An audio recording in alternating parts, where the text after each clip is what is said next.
What's going on, guys? It's Steve. Now, I just want to sit here and I'll say this. I feel really bad. Well, in a sense, I feel really bad for DeMar DeRozan and Kyle Lowry, okay? It's really not their fault, and I'm going to explain something. It's really not their fault why this happened to them. It's just pretty much they were in a situation where it enabled them to seem like a certain player when in reality, they're not that certain player. Now, hear me out real quick. So, before Kyle Lowry came to the Toronto Raptors, he played on the Houston Rockets. He was a role player, okay? Now, you know something about the NBA. Every single NBA player can be an NBA star. I'm not saying superstar. Superstars, you're definitely going to be a superstar. Like, you definitely have way above talent than the rest of these people. Okay, for sure. Like your LeBrons, your Kevin Durant's, etc., like those type of players, right? Now, there are certain superstars, certain star players who are only stars because of the position that the team put them in. Okay? I'm not going to name any names besides DeMar DeRozan and Kyle Lowry. Now, Kyle Lowry used to be a role player until he came to the Toronto Raptors and he made his first All-Star appearance. A prime example of this could be Mo Williams in the 2008-2009 Cleveland Cavaliers. Mo Williams before then was never an All-Star. He was a pretty decent role player, okay? But that year, he became an NBA All-Star. He was averaging 19.8 points per game. Now, he only became an All-Star because Chris Bosh got injured that year, but he was still one of the top balloted point guards in the East. He just didn't make it because that was when Dwyane Wade and Rondo and Ray Allen and et cetera. You get the point. So he didn't make it, but he was still up there, okay, on the All-Star ballot, which is crazy because we're talking about Mo Williams, okay, a role player, not a star player, not a box office player, but Mo Williams, okay? So that just leads to the proof that this is another situation like this with Kyle Lowry. Kyle Lowry came to Toronto, and he became their number one guard, their leader, okay?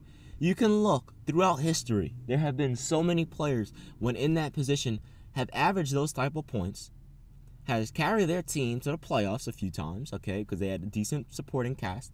But in playoff time, they don't show up. For example, Danny Granger and the Indiana Pacers. Danny Granger used to average 24 points per game. There was a point in time when people were saying he was an all-star and things like that, and I always knew, even though I was like 11, 12, 10 years old, I knew there's a clear difference between a Danny Granger and LeBron or Melo and Kobe, Wade, etc. Okay, I knew there was a clear difference between them. All right, so that's the same situation with Kyle Lowry. The unfortunate thing is that I think Kyle Lowry is a step above that. I think he is, like, it's hard to say. I think Kyle Lowry has potential to be a star player, but at heart, he's not a star player, if that makes sense. Because there's no excuse, and I feel really bad for him because it's not his fault, but there's no excuse for him to not show up for 3 years in the playoffs in a row. There's no excuses for that. This is the third year in a row, okay? I'm not here to bash Raptor fans or anything like that, whatever. Okay, whatever. The point is that I feel bad for Kyle Lowry. Now, DeMar DeRozan is similar, okay? A very similar player. DeMar DeRozan was never a great shooter. No one really expected him to be as good as he has become, okay? I think DeRozan is that star player, but I think his heart is holding him back. And when he was first drafted, I remember a few years back before he took that leap into star capabilities, I remember DeMar DeRozan was being compared to, okay, who should be starting? DeMar DeRozan or Terrence Ross? Okay? So, and there was a stretch where you put Terrence Ross in DeRozan's situation, and he was averaging 20 points per game as well. Okay? So this is why I've been saying throughout the entire year, there's a difference between superstars and star players. A big, big difference. You know, and I got a lot of hate for it, but I don't give a shit anymore, okay? Honestly, I don't. Because last night, I just shut up all those idiots. All of the idiots. Okay?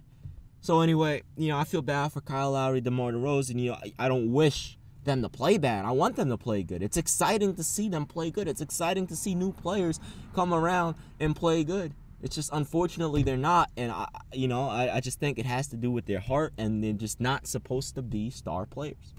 They're not that kind of player. Okay? Again, when playoff time comes, you need a player that can put you on your back. If you look at all the great teams right now, not even great teams, just teams with any type of star, a superstar or just a star player in general. Yeah, I don't consider Paul George a superstar, but he's a superstar in the playoffs. Okay? May not be in the regular season, but in the playoffs he is. Look at Kawhi.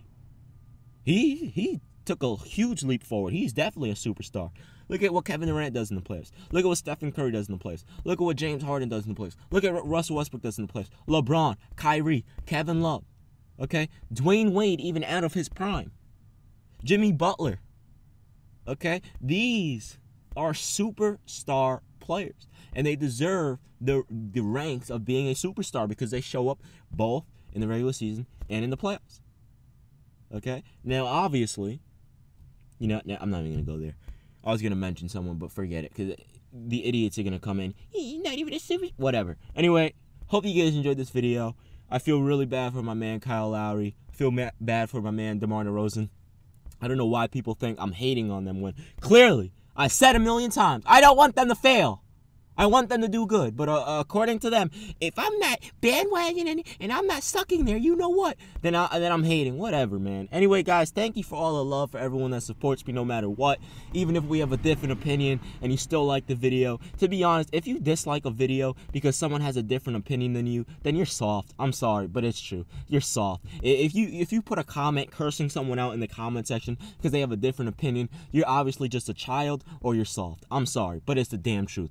Thank you for everyone that supported me no matter what, that likes my videos, that comments. I don't give a damn if you disagree, but if you disagree respectfully, thank you for that. I love you guys. I'm out. Peace.